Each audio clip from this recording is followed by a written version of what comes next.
بے شک ہماری ہی طرف ان کا پلٹنا ہے اور بے شک ہم ہی ان پر ہمارا ہی حساب ہے۔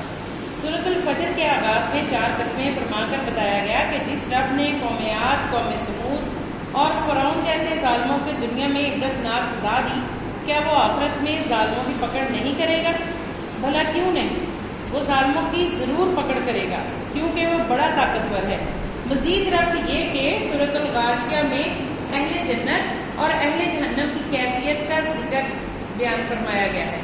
سورۃ الفجر میں اس کو مطمئن نفس کے طور پر فرمایا گیا ہے اور ان کی صفات کا ذکر کر کے ان کے انجام کی نشاندہی فرمائی گئی ہے۔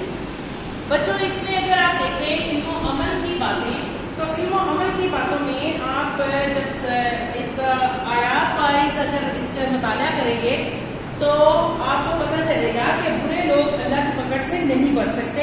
سورۃ الفجر کی آیت نمبر 2 سے لے کے 13 تک ان چیزوں کا ان باتوں کا بیان ہے۔ ہمیں پہلی قوموں کی تاریخ سے سبق حاصل کرنا چاہیے۔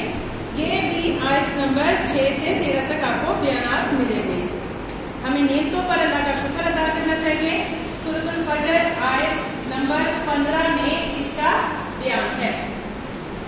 ہمیں آزمائشوں اور تنگ دستی پر صبر کرنا چاہیے۔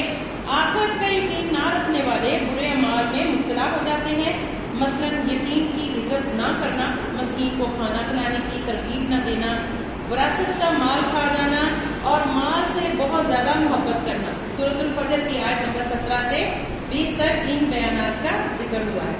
ہمیں یتیموں، محتاجوں اور ضرورت مندوں کے ساتھ اچھا سلوک کرنا چاہیے۔ سورۃ الفجر آیت نمبر 17 سے 18۔ روز قیامت نہ نصیحت کو ماننے کا فائدہ ہوگا اور نہ عمل کی اصلاح کا موقع ملے گا۔ اس کا بیان آپ کو آیت نمبر 23 میں ملے گا۔ قیامت کے دن گناہ گار لوگ غفلت میں گزری ہوئی زندگی پر حسرت کریں گے۔ آیت نمبر 24۔